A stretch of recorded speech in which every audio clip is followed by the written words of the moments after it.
So how can a student navigate that space in the mindset of intuitive eating? What's the process? Yeah, that's a great question, one I deal with all the time, and I'll let you two also think about it.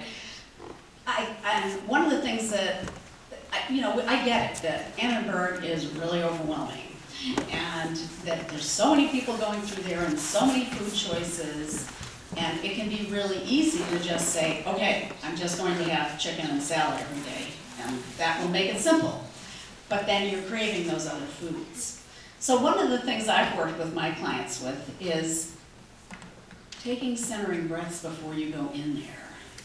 Like really calming yourself, because you're rushing around like crazy and trying to get there and ground yourself just a little bit before you go in.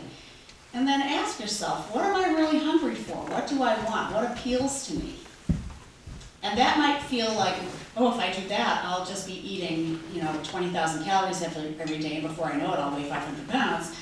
But actually, when you give yourself that permission to eat, you gain control of your eating, and those foods don't feel so overwhelming. And when you go in and say, this is kind of what I feel like, all right, they don't have exactly that, but what can I do to make myself a meal that's satisfying and enjoyable,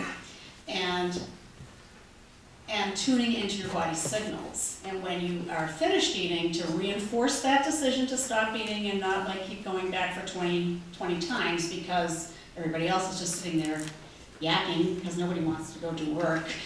So, like reinforcing that by getting rid of your tray, having a cup of tea or something like that, knowing that you're going to be able to get to eat again and have any of those foods again anytime you want. So that's those are a few steps that I suggest for my students.